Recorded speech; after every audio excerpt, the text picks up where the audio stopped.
السلام علیکم۔ یوم اقبال کے حوالے سے ہونے والی آج کے اس پوڈ کاسٹ میں ہمارے ساتھ موجود ہیں پروفیسر ڈاکٹر جمیل اصغر جامی صاحب۔ سر، آج کے اس پوڈ کاسٹ میں ہم آپ کو خوش آمدید کہتے ہیں۔ بہت شکریہ۔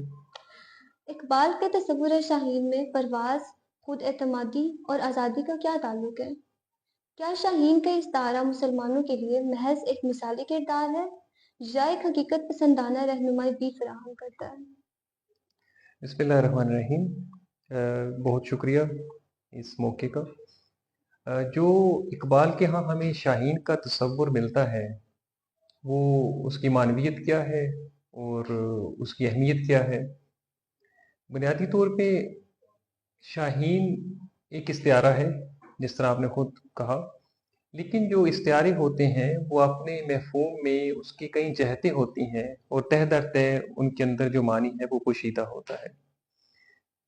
اقبال نے جب شاہین کا استعارہ استعمال کیا تو اس کی کچھ خصوصیات ہیں جو اقبال کے لیے دلچسپی کا باعث بنتی ہیں، اور اقبال اس امر سے بخوبی واقف ہیں کہ ہماری دنیا میں کمزور قوموں کے لیے، کمزور افراد کے لیے اور کمزور تہذیبوں کے لیے کوئی جگہ نہیں ہے۔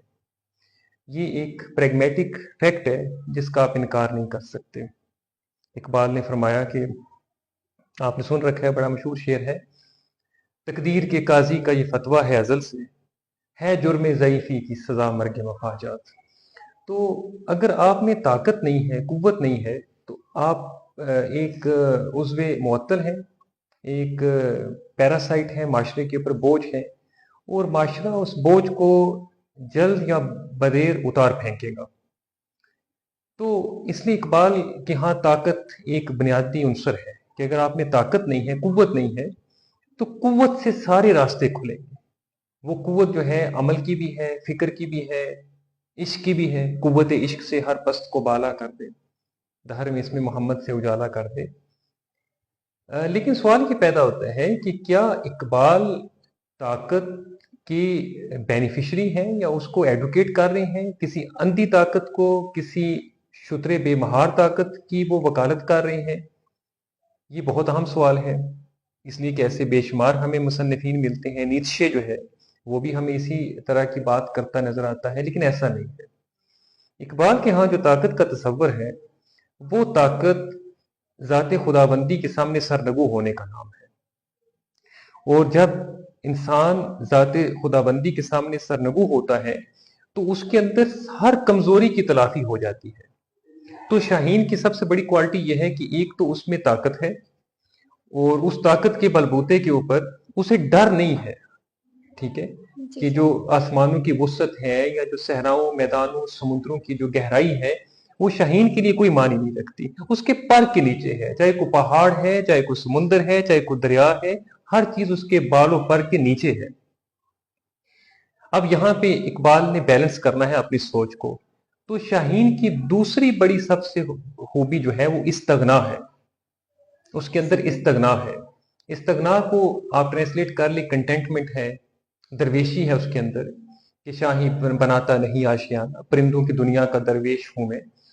تو اس کے اندر استغنا ہے، وہ کبھی کوئی گھٹیا حرکت نہیں کرے گا۔ مثلا دیکھیں جانوروں کی خصوصیات دیکھیں، اس میں جو ہائینہ ہے، لگڑ بگڑ ہے، یہ مردار کھاتا ہے، جو چیل ہے۔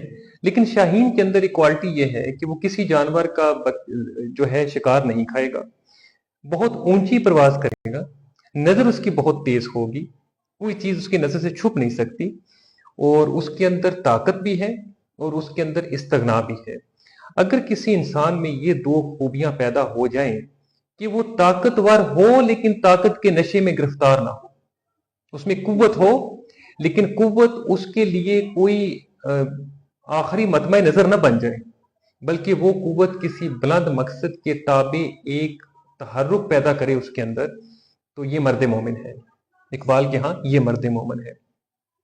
شاہین میں یہ دو خوبیاں ہیں کہ اس میں بہادری ہے، وہ کسی کے سامنے سرنگو نہیں ہوتا، پہاڑوں سے بلند تر اڑتا ہے، اس کے سامنے ہر لہجہ اس کے سامنے ایک نیا سامان ہے، اور اگر اسے کوئی مخالفت پیش آتی ہے تو وہ بھی اس کی قوت میں اضافہ کرتی ہے۔ تو کسی نے کہا تھا نا کہ don't be afraid of your enemies and the forces which are against you, in fact they make you strong. جی سر۔